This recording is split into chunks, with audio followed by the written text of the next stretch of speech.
housekeeping stuff very quickly.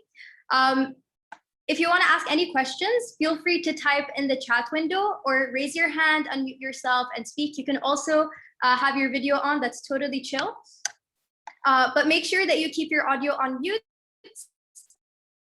except when you're asking questions, just so we don't disrupt the panelists when they're sharing their stories. And just to make sure everyone knows this panel is being recorded. So feel free to also share this recording later on when it's going to be on the CPISPAA website with your friends or other family members that might find this useful to them. Cool. So before we start, I just wanted to let everyone here know that we're going to have 2 other panels, inshallah, on August 14th. The first one is going to be from 5 p.m. to 6 p.m. and it's going to be alternate path panels part 2, where we're going to have former CPISP candidates who've gone to study in France, study in Germany, and they're going to share their stories of how they went about doing that. And on the same day, from 7 p.m. to 8 p.m., we're going to have a panel about transitioning back to Bahrain. So if these panels are of interest to you, make sure to also attend them. Cool. So for today's panel, inshallah, we're going to focus on 3 main parts. Part 1, we're going to talk about how it's like thriving academically. Part 2, thriving socially when you're at university. And part 3, how we can better prepare for the future. Yeah, so we can start off by introducing our first panelist, which is Huda. So Huda, if you can talk to us about who you are and share your story very briefly. Hi everyone, Assalamu alaikum. My name is Huda Al-Qubbat. I graduated public high school in Bahrain in 2013, and I then did A-levels in the UK in boarding school. I then did my bachelor's in mathematics with management from UCL in London, and I then did my master's in UCL in London as well. So that's my academic background. So whatever information I give, whatever advice I give will come from that experience. I think there are 2 important pieces of information that I need to share that are relevant to my advice and my story. Is that first, I really didn't like my bachelor's degree. I pretty much hated it. So a lot of my advice comes from that.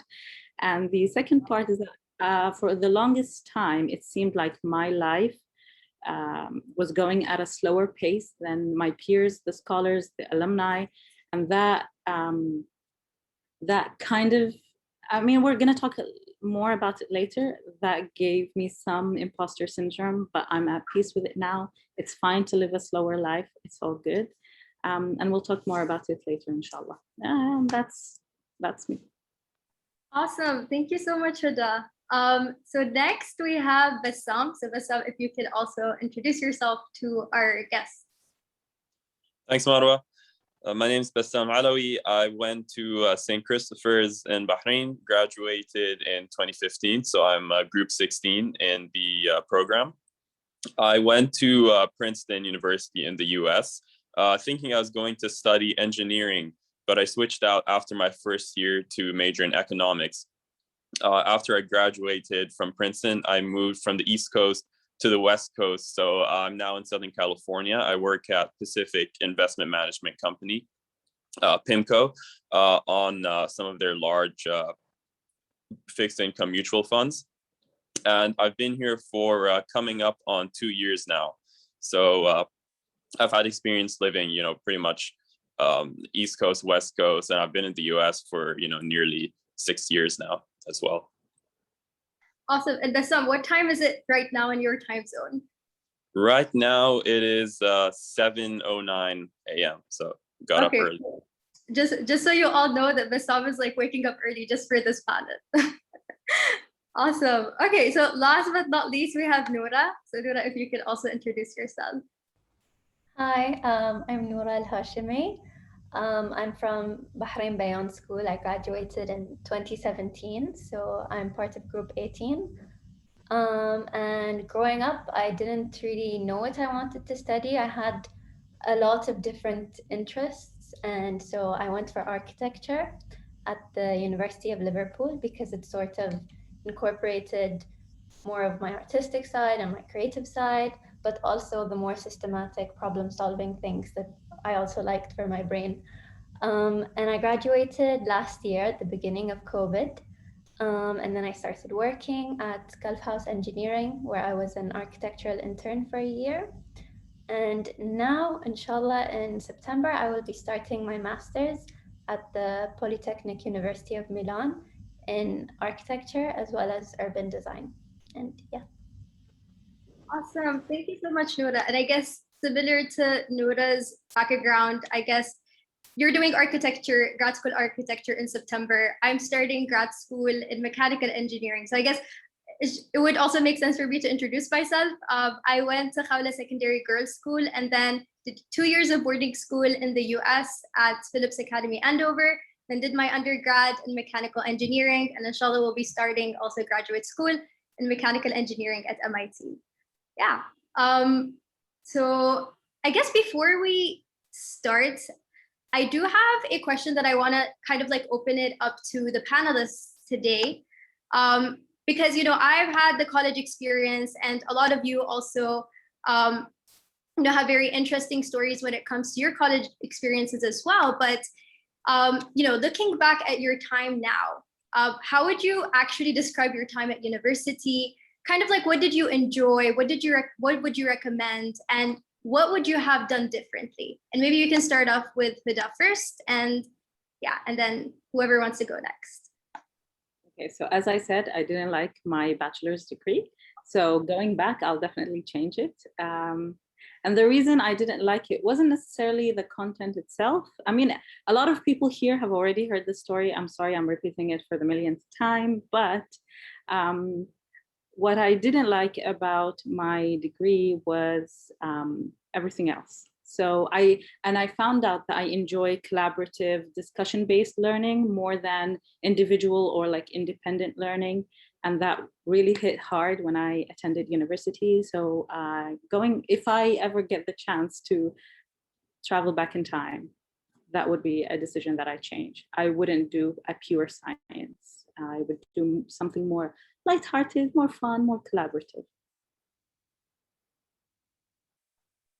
Yeah, I can definitely like see how it's like very hard to kind of like choose a major, especially, you know, when it comes to like UK applications, you kind of have to like decide before applying what you exactly want to major in. And I guess like maybe in the US, it's a bit like more flexible. Is that correct, Bassam? Like, I'm not sure what your experience might be, because you said you were considering mechanical engineering and then you kind of like switched to another major as well, right? That's right. Yeah, I would definitely say the US is more flexible in those terms. And that's really one of the main reasons why I personally wanted to study in the US over the UK. I did apply to UK schools, but really at 17 years old, I just wasn't sure what I wanted to commit to. And so I really appreciated having some sort of flexibility and in terms of delaying that decision a bit. Mm-hmm. And I guess like within your US experience, what are some things that you enjoyed the most about going to university at Princeton? And maybe what are some of the things that, you know, reflecting on that experience, you would have done differently? So, I mean, academically, right, things were great. Mm-hmm. I really got to go in depth on my classes, you know, especially in economics, and then also really stretch myself, which is something that I really like about the liberal arts education that you get in the US, is that you can study things which are completely unrelated to your major. Actually, you know, my favorite class that I took at Princeton was actually a music class. It was about blues and rock in the 60s. And so that's a class that really, you know, stuck with me. I still remember the professor. I attended every single lecture. So that's something great that I think the US offers, and Princeton specifically did a really, really good job of that. On the social side as well, just being in a college environment was great, especially because Princeton is a really tight-knit campus. So not every school is the same in terms of what its campus looks like. Some schools are more urban and more spread out, but Princeton is essentially kind of 1 square mile of just campus. And so you're having random run-ins and encounters with fellow students pretty much every day. Social interaction is super easy. You have students who are all around you. Everybody's your age, and it's a very, very unique place to be in your life, where everybody's, you know, that young and so open. So it's something that I really recommend everybody take advantage of. It's really a special time. In terms of things I wish I would have done differently, I have very few regrets, if any. Perhaps I would have liked to get a bit more involved with some extracurriculars earlier on during my career at Princeton. But really, I'm really proud of the journey that I had. It was all like a learning experience for me, and I really felt like I grew as a person. And so I don't really think I would want to go back and change much, really. Yeah, I think like my internet is acting a bit funky, so you got cut off at some point. But I'm hopefully everyone heard Bassam's answer. Yeah, I guess on the topic of extracurriculars, you mentioned, taking like music classes and whatnot. So I guess like were your extracurriculars like, things that you kind of like did for fun, or were they like more so like major oriented? And I'm just curious. Marwa, I'm sorry, can you hear me now? Is there anything wrong? I can hear you now. Yes. Okay, great. Yeah, so I took various extracurriculars. So one of the ones that I was in was the Princeton Arab Society, which I had a lot of fun with. I was also in the Princeton Wind Band briefly, so I played the saxophone at high school, and so that was an interest that was carried over from high school. I was in the Princeton Corporate Finance Club. I had an interest in investing in finance and also carried that over. But in general, your extracurriculars don't necessarily have to be related to sort of your main interest, what you major in, what you want your career to be. It's just about doing what you're passionate about and doing it well, and committing to it and having fun with it. That is way more important than doing something that you think kind of ties in with your profile. It's really about, investing your time and your effort and your energy into something that you find meaningful, whatever that thing may be. Mhm. Yeah, that's great. And I'm curious, like Noura, you're majoring in architecture, and I know like architecture majors are kind of like notorious for having very long, studio hours and whatnot. But I guess like how has your university experience been? And like were you also able to kind of like balance that with other extracurriculars and like your social life and everything else that's going on? Well, the UK system was interesting in that your actual contact hours with your professors at the studio were very limited. So we'd only have a studio class once a week, but then you were expected to like create your own schedule throughout that week and sort of make time to be at the studio, but also make time to sign up for additional workshops and seminars. We didn't have a lot of extracurriculars that you could take, but we did have a lot of like 1 day or 2 day workshops, and those make the biggest difference. I think that's what I enjoyed, was trying to like work my studio time around those guest lectures of very important people coming in from different cities and listening to what they have to say. That's what I really recommend for people to go to, is not skip those, because they make your learning experience a lot more richer. And then you sort of use those to anchor the time that you want to spend at the studio, and try as much as possible not to pull all-nighters, because we're known for that. But yeah, what I wish we could have had was sort of like what Bassam had, where he could take extracurriculars like music. I wish I could have done that. But what I would say is to look beyond the university. If you're in the UK, there's so many societies like outside of your university, but in the city itself, there's so many external courses that you can take while you're at uni.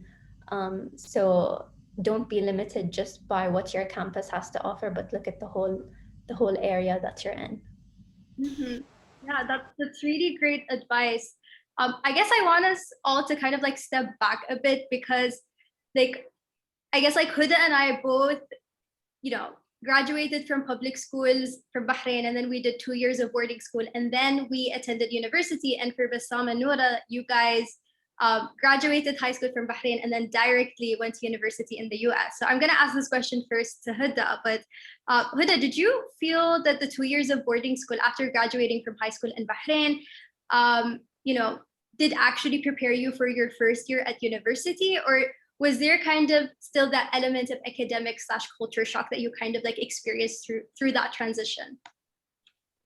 So there are two parts to my answer. One is from a social point of view, and like an emotional point of view. I think being in a boarding school in the UK, your sole responsibility is staying alive and studying. That's it.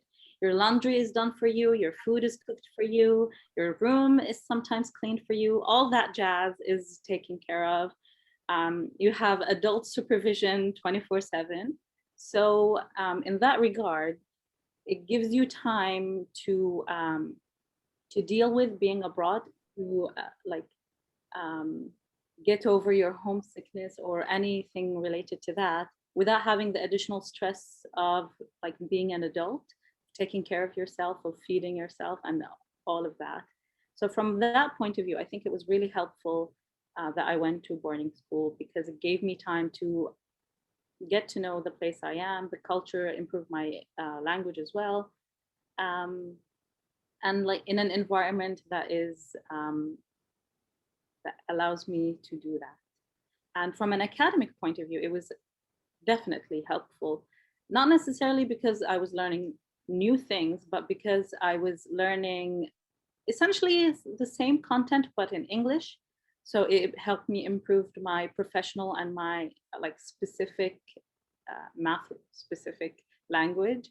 And then in university in the UK, at least the first term of uni, that's usually tailored toward what people studied in A levels. So the structure follows from A levels. So that definitely helped. So I really enjoyed my time in boarding school. I hoped I allowed myself to enjoy it even more. I was so focused on academics for a long time that I forgot to have fun. But it was an overall enjoyable experience. I highly recommend it. It was fun. It's a sleepover party 3 terms a year. So no regrets. Awesome. But then like when you went to university, like you were still able to engage in extracurriculars, because I remember you talking about, teaching Arabic to students in the university and like engaging in other very cool stuff. Yeah, that's one of the advice I always give people. Engage in as many clubs and societies as you can from the get-go. It's easier to like size down than it is to like join later on. So from the beginning, just join whatever society you think is interesting. Do whatever you find intriguing. Don't wait until you settle in academically, because that will never happen. You'll always have assignments to do. You'll always have some work that needs to be done. You'll always have something academic going on in the background. And if you let that stop you from signing up for things, you'll never actually end up signing up for anything. So I tried my best to branch out. I studied Chinese. I taught Arabic. I signed up for photography club. I tried signing up for kickboxing, but the coach was a bit too aggressive for me, so I dropped out. What was the motivation behind choosing kickboxing? I was always interested in martial arts, but my mom, being a very old school traditional Bahraini mom, like, no, that's not for girls. And I think she was worried more about my opponents than myself, because I was too strong for everyone else. So when I was in London, I was like, I'm here. I mean, I'm able-bodied. Why not? And I actually did end up doing kickboxing with another coach, and it was super fun. I highly recommend it. So yeah, I was able to do a lot of things beyond my degree. And that was the only thing, those were the only things that kept me going. Those people that I've met, the activities that I've done. So yeah.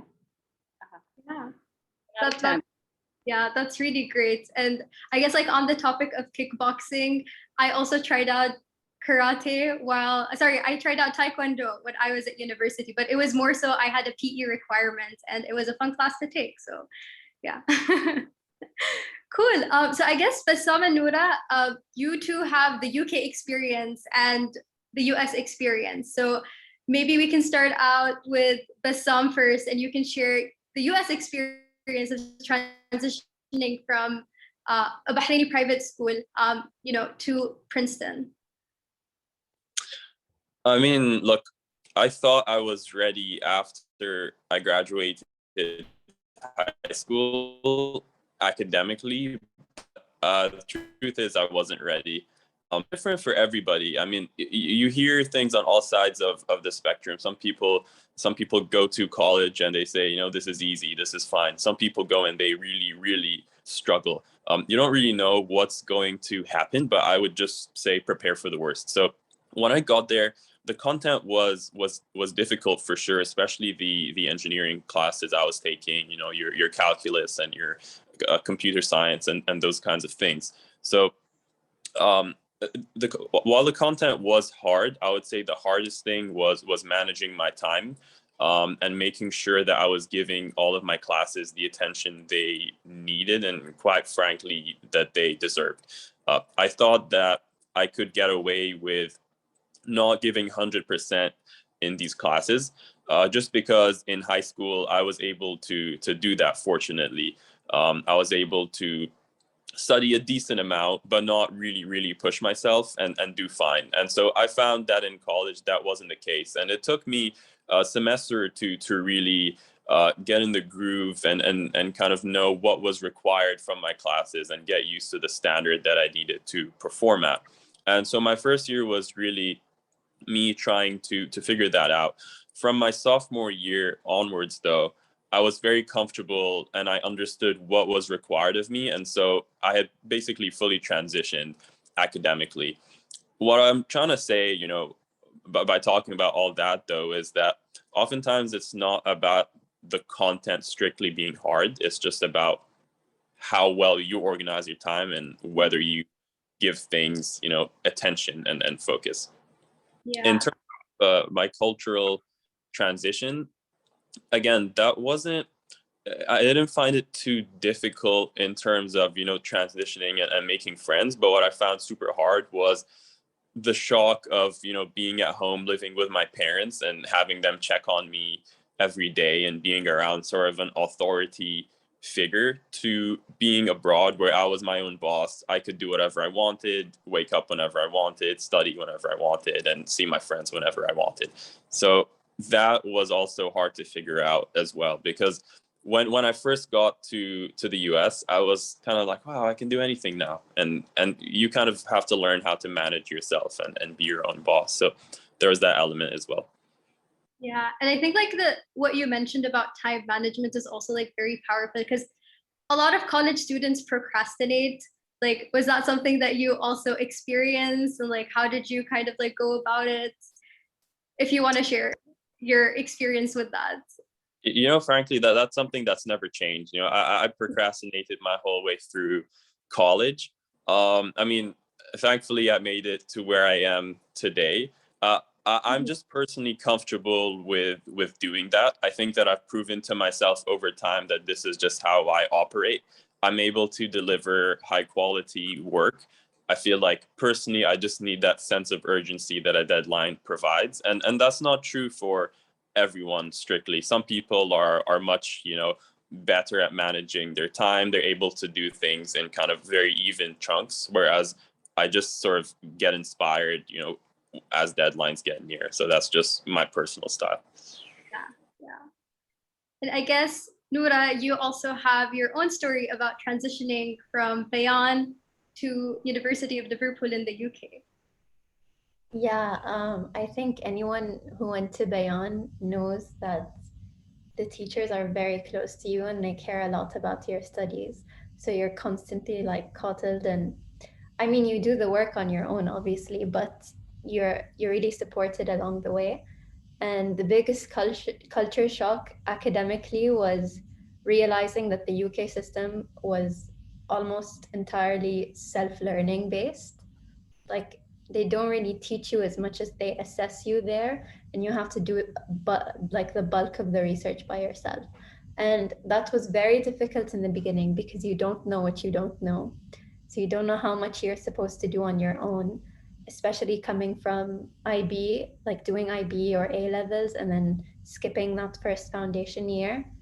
And sort of having to adapt to that alongside people who have like either done the UK system their whole life, or they've taken foundation classes or gone to technical school before they did architecture. So that was really difficult in the beginning to navigate. But what I tried to do to sort of get through that was like spend every weekend at the library. I mean, I did also have somewhat of a social life, but I really tried to go through the books that we had, because I felt like that's not something that I would have back in Bahrain, all those resources. And I tried to get through the basics by myself. So what I would recommend for anyone who's like has taken IB or any sort of college preparatory course and is going directly into their first year is to do some background research first about the nature of the thing that you're studying. Because while we do take classes like physics and math and all those in school, the actual profession that we study is a whole different language, and you need to like have an idea that, even if it's just a vague idea of what you're sort of getting yourself into. Yeah, and I have a sort of follow-up question. So I'm wondering like if this was also, you know, a bit of an academic maybe shock. I'm not sure, but you know, UK universities are known to be very academically rigid. Like you don't necessarily go about picking what classes you'll be taking. Like, you know, in your first year, second year, there are already like a set of classes for you to take. But I'm wondering, like, were you able to personalize your undergraduate program with that being said? It was rigid. I think I was able to personalize it in the sense that because I was doing my own research on the side, I kind of knew the topics I like to focus on. So when we were going about choosing which studio we wanted to take, because each one would have its own theme, I got to pick the one that I liked. But the course itself is a bit hard to personalize, I think. And part of that to me was comforting because I didn't have to worry about the classes I wanted to take, or like what I had to do in order to graduate on time. It's sort of just set up for you. And yeah, I just basically personalized it through picking the specific themes that I wanted to talk about, either in my studio work or in my coursework, like in my essays or in my research and stuff like that. Yeah, great. So on the topic of academics, I also want us to kind of like shift a bit to the social aspect of a university experience. And I guess I'd like to ask this to Huda, because Huda, you mentioned that when you first went to university, you were joining so many different social groups and, you know, like branching out. I guess the question is, how are you able to balance all of that social stuff that was going on with your academics? So that's the advice I give. Join as much as you can. That wasn't what I did. Not in my first year, at least. I did that in my second and my third years. In my first year, honestly, I was relearning how to make friends again, because it was a different life. You're not stuck with the same people for like 8 hours a day. You like move about.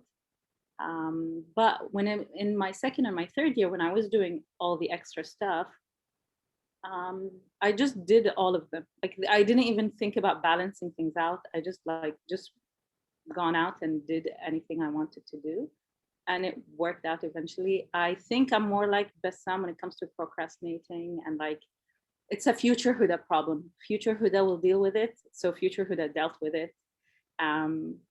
So I'm afraid I can't give much advice on this, because I just lived my life and it worked out kind of. But yeah, just go all out, and the future you will deal with the consequences. Mm-hmm. And Bassam, I know you took part in extracurricular activities as well. did they ever interfere with academics, or not really? Like you had a really good social life, academic life balance? So I mean, I never let my extracurriculars control my life, but then there's also just general, social life of hanging out with friends and meeting people and going out and so on. And so that really, especially earlier on during my time at Princeton, was something that I found it difficult to control. I felt like my social life was controlling me and not the other way around. There are so many people around who, want to make plans, and just thousands of, college age kids who are on campus essentially. So it was hard kind of juggling that with my academics, and sometimes I'd be behind on like an assignment, for example, or I'd have a test that I'd need to study for, and then somebody would say, hi, do you want to come hang out, and I would drop whatever I was doing, or even if later that day I was still behind, I would just go anyway, and I would say like, look, this is a tomorrow problem, as Huda said. And I eventually got good at putting my foot down and saying no when it was needed. And I would also just advise everybody to kind of learn how to do that. Sometimes you really just have to prioritize yourself and just say, no, sorry, I can't make it today. And just stick to that, knowing that it's the best decision for you. Obviously, I'm not saying stay at home all the time, because that would also not be a good thing to do, but you just really should not take on more than you can afford to take on. Don't bite off more than you can chew. If you find yourself kind of struggling and that you need time for yourself, take it. Mm-hmm. And I have a follow-up question. A bit, I know how important it is like to have a social life at university, but when it comes to applying to internships and jobs, does it really matter if you have extracurriculars on your resume or on your CV? Like, would they add anything else? Would they give you an edge? And like, does it also like influence what kind of like extracurriculars you should be like looking out for when you're at university? I'll give you all my honest opinion. Yes, it 100% matters. And again, I kind of touched on this earlier. It's not because they want to see that you did something relevant to whatever career you want to pursue, or whatever course you want to study at the graduate level. It's just more about showing that you're a committed, dedicated person. You put a few years into an interest of yours. You hopefully attained a leadership position. You showed that you have leadership skills and that you're willing to mentor people, and those are all good signs. Those show that you have kind of good personal qualities. So yeah, good to have great grades, of course, but this kind of shows another side of your personality that grades don't necessarily show, and I think it really helps to round out your application. Mm-hmm. Absolutely. And I guess like on the topic of internships, I know Bassam, you did internships abroad, but I know also Noura and Huda, you did internships locally in Bahrain, and I think also abroad. So I want to ask this question to Noura, like how, if someone's interested in interning in Bahrain, right? So how would they go about, looking for an internship? Yeah, in Bahrain or in Gulf countries?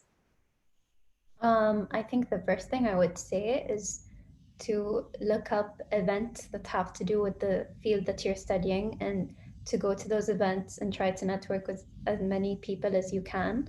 So like, for example, if you're doing architecture, there's sort of like an architecture society called Mawana, and they have seminars where more experienced architects will talk to younger students, and that's sort of how you meet these people. And if you go to those events prepared, you can leave off a very good impression to these people.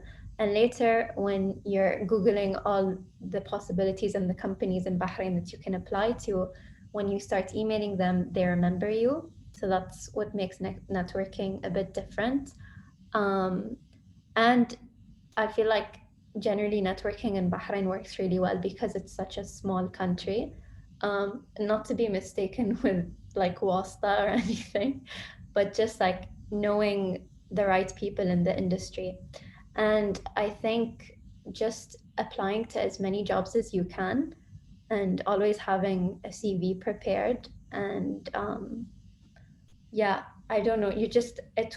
I don't think I have the best advice on that because I was doing this in the middle of COVID and I barely got any responses because a lot of the companies weren't hiring any interns. But now I think they're starting to open up again. So I think it should be better now to start applying. Yeah. And did you use like any like online tools, like let's say for example like LinkedIn or other platforms that are available online to kind of like look for these internships, or was it more so through events as you mentioned? For Bahrain specifically, for my major at least, I didn't find that many job offers on LinkedIn.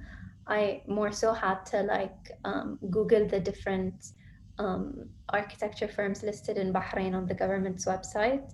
And then I would go on each one's individual website, find their contact details, email them with a separate cover page for each firm. So it's a lot of tedious work.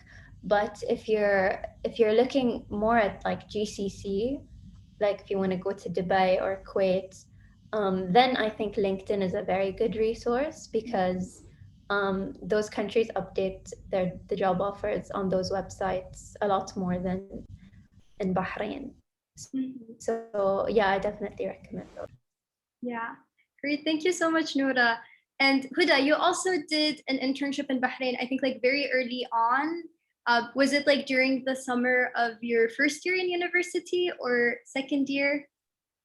Yeah, so it was in the summer after my first year in university. Yes. And the reason I did it was because I was doing math in university and everyone around me, a lot of my peers were interested in banking and finance and were like thoroughly researching opportunities, internships and whatnot. And I had zero interest in banking and finance. So I wanted to know if I was missing out. So there was an opportunity for an internship in a bank in Bahrain, and I applied and I got in. And it was for 2.5 months, and it was horrible. I hated it. So I was not missing out on banking and finance. It's not the field for me. I made the right decision to try out that internship to just like take that career option off the list. And I did it in Bahrain because at the time, and still to this day, it didn't make sense for me to do it abroad because I eventually wanted to come back to Bahrain and work in Bahrain. So that's why I did it in Bahrain. And also I get to eat my mom's cooking along the way. So yeah, and that was the only internship I ever did because education, which what I'm doing now, isn't notorious for internships. It's not the field to have internships in necessarily. So what I did weren't internships. It was more volunteering, teaching, mentoring, and tutoring. Those were more relevant to what I wanted to do in the future. And that's why my resume doesn't have a lot of internships. Yeah. So you don't necessarily have to have like an internship like every summer, right? So basically there are other ways for you to spend your summers, like freshman year, sophomore year and junior year, as Huda was saying, like I guess like, you can do an internship in one of them, but you can also like volunteer, you can take classes. So there's no like added pressure of interning. But I guess like with Huda's story, it really taught you about like a career path that you might have not been interested at all in. Yeah. So I might add, yes, you could also just have fun in your summer. I mean, it's not the most glamorous advice, and that ties in with what I said in the beginning. I felt like my life was going at a slower pace than everyone else in the scholarship community. You could just travel. You could just meet people. You could just like take 2 weeks volunteering and 2 weeks relaxing. That's also acceptable. And you'll also go far in life. Sleep is important. Sleep. Everyone, you should sleep. Get enough sleep. Prioritize your sleep. That's my number one advice. Yes, absolutely. Thank you so much, Huda. And Bassam, you have the international/US experience of looking for internships. So yeah, I'm curious to know how you went about like getting your internship, and was it during your sophomore year or junior year? And yeah. Sure. So I did different things over my summer. So my freshman summer, I took some summer courses at Harvard, which actually a lot of the CPISP scholars do. Um, so that was my freshman year. My sophomore year, I worked, had an internship at a startup in Amman, which was doing peer-to-peer finance, micro lending. And then in my third year, junior year summer, I interned at PIMCO, who offered me a job at the end of my internship. And so that's where I am now. In terms of looking for jobs, there's really a lot you can do here. I mean, I would say obviously the internet is your best friend, but also career events I think are really, really important. So how I got my internship at PIMCO my junior year, which led to a full-time offer, was through um, a lot of persistence. So I really kind of made sure that the people at the company knew who I was, and I did that in various ways. So they had something called the PIMCO, Inside Day, which happened during my sophomore year, which I applied for. It was a short application. They invite you over to the New York office just to visit for the day, speak to some of the employees there, and tour the office. So that was the first kind of interaction I had with them. And then my second interaction, they were doing a career fair. And so I went to the career fair and they saw my name again. And then a few months after that, some of the portfolio managers came to campus to do a talk. And so I attended that talk, and HR kind of saw my name again. And they said, wow, this guy must be kind of serious about working for our company. So I would say that persistence and just kind of getting your name out there and building a rapport with people at companies that you're interested in is super important. And whether that's through, LinkedIn or through email or through attending events, I think that's, really, really great to do. And then obviously there are the job boards as well. So every school has its own job board with postings for that school. But then I would also say it doesn't hurt to do Google searches to find other opportunities that you're interested in outside of the campus recruiting infrastructure. Mm-hmm. And how can you make the most out of your internship experience? Like, it seems that, you already did your part of showing the company that you're very interested in the work that they do. But once you get there, how can you actually make the most out of your time and learn the most and actually, leave an impression?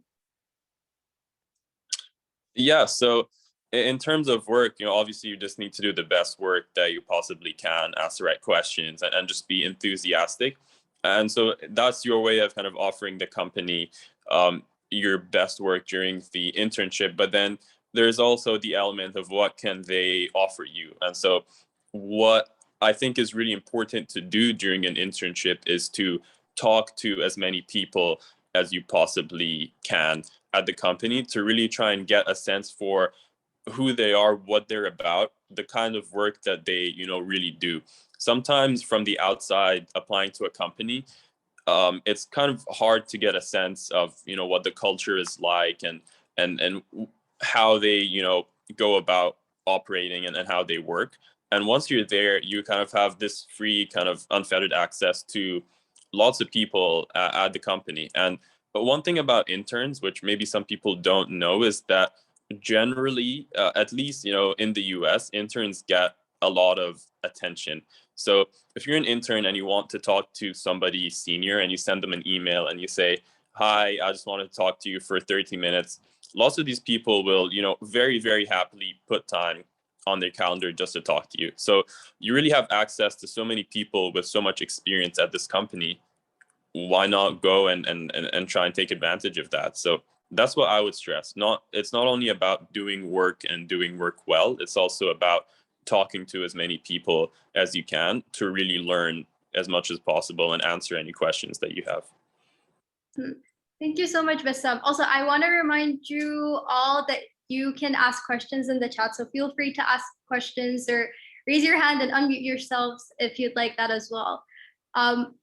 So I'm just wondering, because, when you're interning or you're working in a company, there's a lot that goes into that. And especially if you're starting out as a very entry level position or as an intern, sometimes people might experience imposter syndrome. And just to define what imposter syndrome is for the audience, it's that feeling that you get when you're doubting your own abilities and feel like you don't belong in a place, and that you're a fraud, and maybe people are going to figure out that you're not as good as they might think you are. So I'm wondering, Noura, Huda, and Bassam, if this was something that you've experienced either during your time at university or when you were interning or starting out a job, and how do you kind of like reconcile with that? Can I go first? Yes. Okay.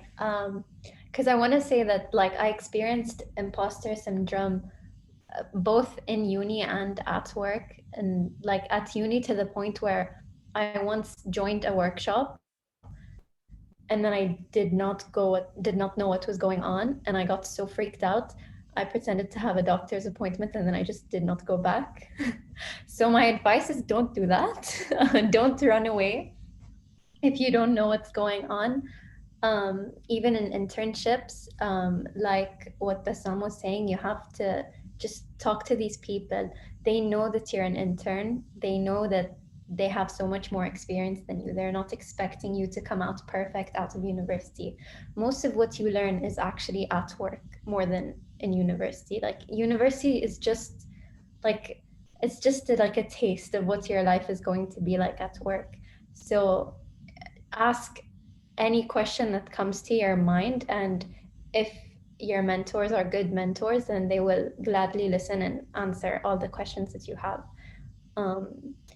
Especially here in Bahrain, a lot of the internships are unpaid, so you might as well, get knowledge out of the experience that you're getting. And you'll always feel like not always, but you'll sometimes feel like an imposter in the back of your mind. And my advice, as cliche as it sounds, is to just like fake it till you make it, because that's the only way you get around it. If you're constantly just telling yourself that you're a failure and you don't know anything, you're just going to keep digging a deeper hole for yourself.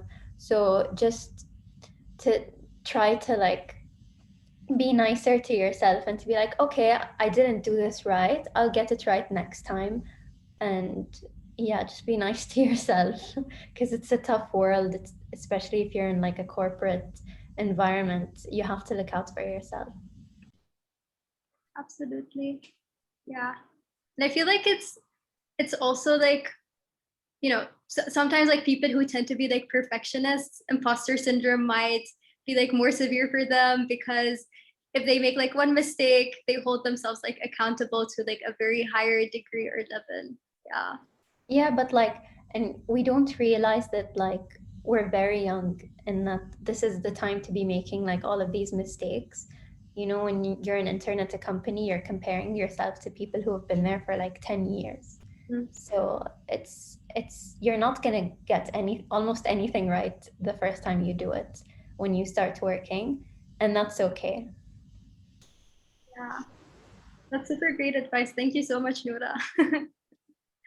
Yeah, and I wonder, Huda, because Huda, you're also like currently working, and I guess like when you were at boarding school as well, or like when you were at university, did you kind of like experience something that was similar, maybe to different degrees?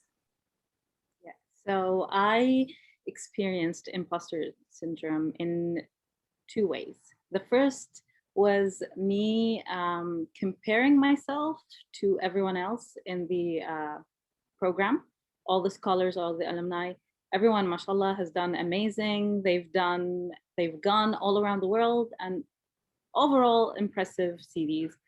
And I'm not bringing myself down. It's just like I always felt like I felt short. But then I realized I have a good life. I'm enjoying my life. I'm happy with what I'm doing. There's no reason to compare myself with all of these people. They're doing well. They're enjoying their life. I'm also enjoying my life. So that's slowly fading away. The second experience with imposter syndrome is at work now. I just finished my 6th month at my work. And I'm working with the most knowledgeable people in the education policy sector in Bahrain. Like these are like top of the line people, like creme de la creme people. And I was like, how on earth did they hire me? How on earth do they have high standards? And like, how do they have high expectations of me when they're these amazing people? And then I realized my boss has 12 years of experience. Like when I was in my first grade in school, when I was in year 1, she finished high school. She has her Tawjihiya certificate. So if I was in grade 1, I wouldn't be comparing myself with someone graduating from high school and be like, oh, she knows calculus and I'm still learning 1 + 1. That's not a fair comparison to me. It's not a good way to approach this. So I'm slowly changing my perspective on that as well. I'm learning. She's in her 12th year. I'm in my first. I didn't even finish my first. So it just be fair to yourself.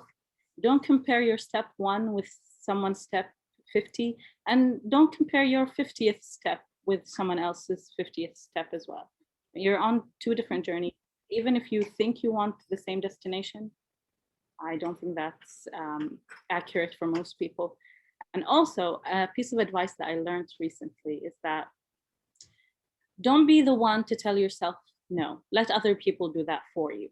So if you want to apply for something but don't feel like you're qualified enough, just do it. If they reject you, fine. If they don't, you got a job, an internship, a scholarship, a stupid question you have at work. Don't be the person saying no. Let other people do that for you. Okay. So yeah, that's my 2 cents on it. Yeah, no, that's really powerful. It's better to try than to miss an opportunity, because you added that roadblock for yourself. And I guess, yeah, like this is like imposter syndrome is definitely, a source of stress that probably university students either experience during their undergraduate or graduate degree, or even afterwards, like when they graduate and go on to work. But I guess like Bassam, were there, other sources of stress that usually, people at university would experience, people around you, or maybe even yourself, and how do people kind of like usually take care of themselves?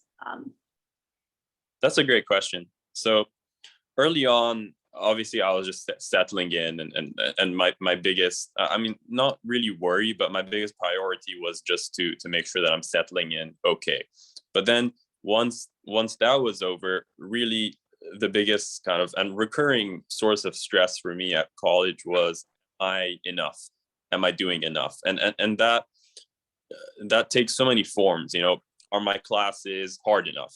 Are my internships cool enough? Do I have enough friends? Am I doing enough with my time? Am I studying enough? And so I find that would constantly be on my mind of like, should I take on more? Am I not doing enough? And so it can be something that can be kind of tough to manage. And if left unattended, it can definitely spiral. You definitely kind of look around you. Huda was kind of touching on this as well. If you're looking around you and you're seeing all these super smart, super successful people who just seem to have kind of infinite, amounts of time to do anything. And that's not really the case. Everybody is struggling, and everybody is dealing with kind of their own issues. And so my biggest advice would be to keep that voice in check and just be happy with yourself and what you're doing, number one. But then number two, don't completely step on that voice. Don't completely shut it down, because oftentimes it leads to self-improvement. There have been times where I've had these kind of thoughts in the back of my mind of am I doing enough? And, I'd say, the honest answer is no, I can do more.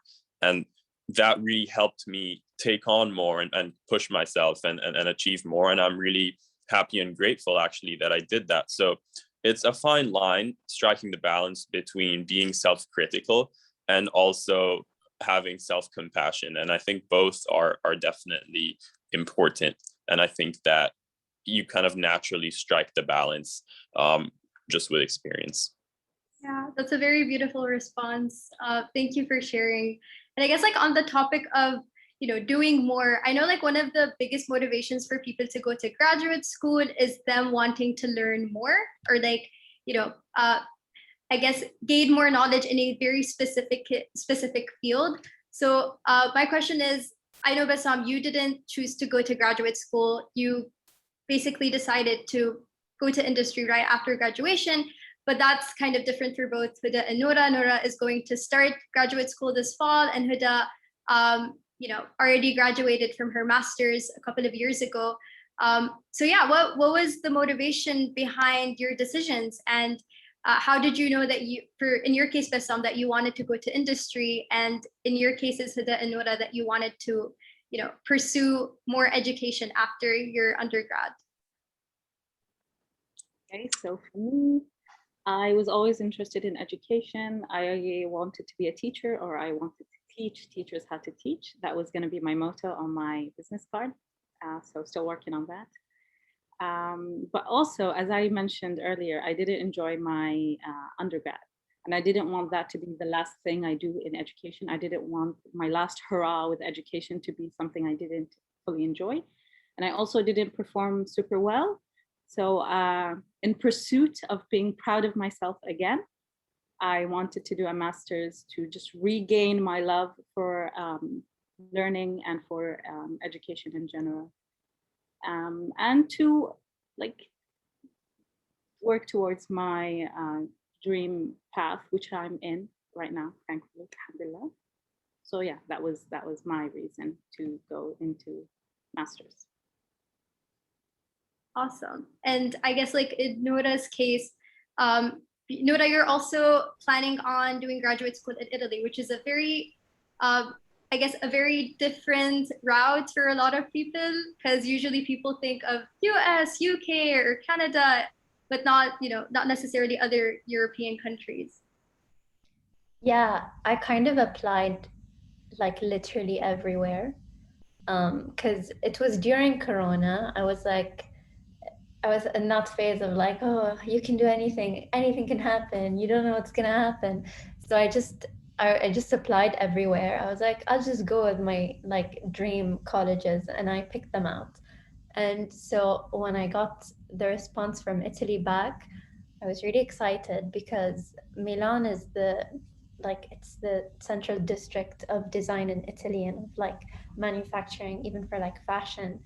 And so I knew I wanted to be at a technical university there, where I could be very hands-on with my experience, because I felt like my undergraduate degree was a bit, because the UK system is so compressed and condensed into just 3 years, you miss out on a lot of those experimental things that you can do, which are very integral to architecture. So little exercises here and there that really shape up your identity as an architect. So I really wanted to get into that more. And also architecture specifically, I'm sure it's the same for a few other majors, but the degree is split into undergraduate and graduate. So you're not a complete architect until you take both.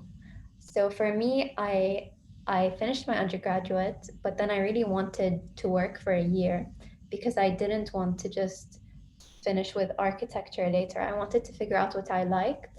And when I started working, I figured out that, I was also interested in urban design. So then I looked for a master's program that had both architecture and urban design. So I think if you feel like your degree is incomplete and you want to further study, that's great, but also give yourself a chance in the real world to figure out if you actually like what you studied and you want to continue with it, even if it's just for 6 months. It doesn't have to be a whole year. You can just miss a semester. But yeah, give it a test run for sure. Absolutely. And Bassam, if you can, quickly also share your experience, or, your motivation behind choosing industry over going to grad school. Sure. So academic finance is very different from what actually goes on in the financial industry a lot of the time. And so having graduated in economics, and I had a concentration in finance, I wanted to see what the other side was like. And it's not that I don't intend to go back to school, or that I didn't at the time, but I kind of wanted to experience both worlds before deciding on what my next step in terms of graduate school would be. So that's from like a academic side and in terms of the experience that I would be getting at work. But also another thing that is important to me is that I also wanted to experience my second run of school after my undergrad, having had some work experience, because I think that being at work for a few years definitely kind of changes you as a person. You grow, you learn things about yourself that you didn't know before, and you learn more about your industry. And I wanted to be armed with that knowledge of myself and what I liked before going back to graduate school and picking what to do there.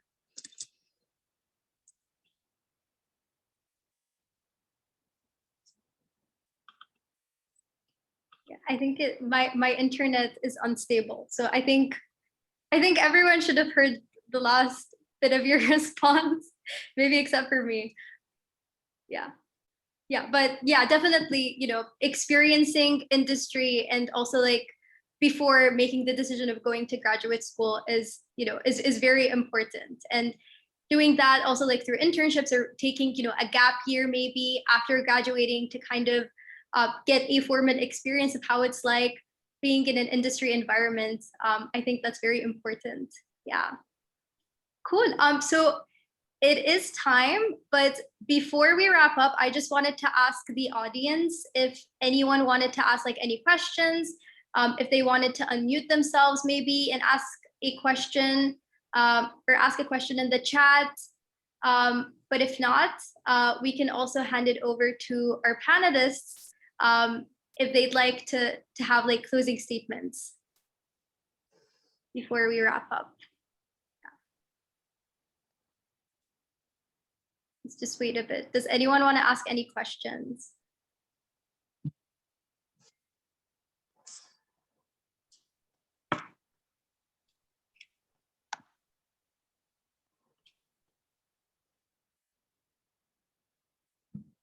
All right, if not, then maybe we can start with Huda first. Huda, if there are any, closing remarks or like a motivational message or takeaway that you'd like to share with the audience about just wrapping up your whole university experience. I mean, just go for it. All the cliches are cliches for a reason. Like we all say them. And a lot of the things are easier said than done. It's easy for me to speak now about everything else. Now that I'm finished with it, I'm done. But like a lot of things that you'll face in your life will feel like the end of the world, but they're not. You'll be fine. You'll survive. You've made it this far. You'll make it even further. I wish you all the best in your upcoming IELTS and SAT exams and everything else in life. And I look forward to either seeing you as peers in the scholarship program or as successful members of Bahrain and anywhere else in the world. I don't know. That's all I have to say. Please feel free to reach out to me privately if you feel like it, if you need any help. If you have any questions, my email is floating around in some document that was shared. So please feel free to reach out. Thank you so much, Huda. So there was a question actually asked. I'm just going to open it up to folks in the UK because I don't have any experience answering this question. But do any of you have any idea of what the internship system is like in the UK, applying to internships in the UK?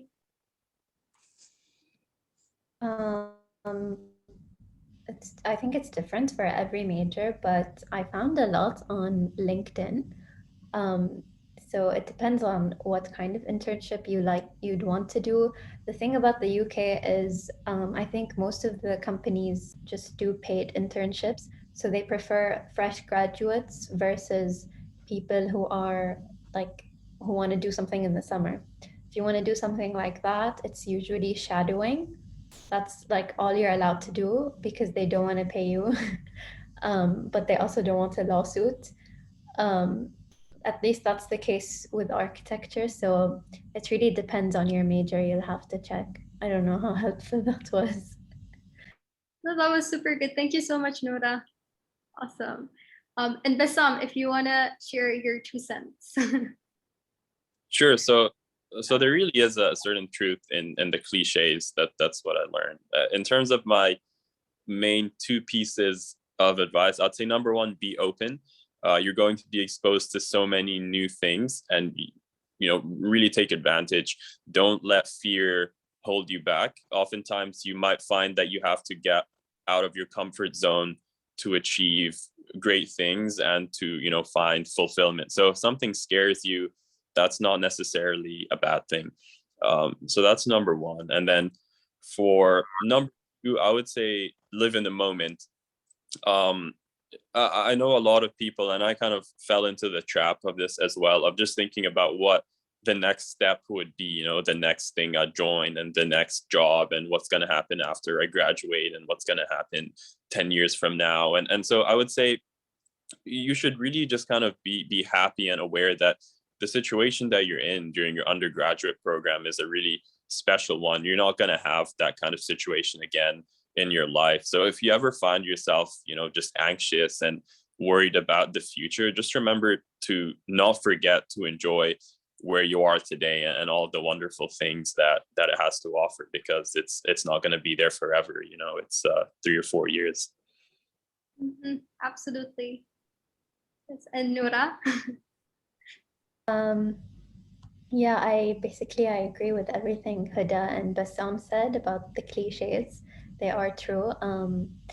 And yeah, definitely enjoy your undergraduate experience, but also if you're not enjoying it, that's also okay. I think it's important to remember that what you're doing right now, it's not set in stone. It's not the only thing you're going to be doing for the rest of your life. So if you don't like it, you can get out of it. Sorry, did someone say anything? Oh, okay, I heard the noise. I was gonna say that if you're not enjoying what you're doing, you can always do something different as your next step. And don't be afraid to go for something different if you feel like you're not happy with what you're doing. And yeah. Awesome. Thank you so much. And I guess a big thank you as well to all of our panelists and to all of the audience for coming to today's talk. Inshallah, as we said, this panel is recorded. So if you ever feel like you want to go back and refer to our panelists' responses, you can always go to the CPISPAA website and view the recording there. Other than that, we hope to see you as well on the 14th, where we're going to have 2 more panels. The first one is going to be alternate path panels, part 2, which is from 5 to 6 p.m. And then the second one is transitioning back to Bahrain, which is from 7 p.m. Thank you all for coming. And also thank you so much for our panelists for making the time and sharing their very, very wonderful stories today with all of us. Yeah, and hope all of you have a great rest of your day. Thank you for having us. Thank you so much, Marwa. Thank you for having us.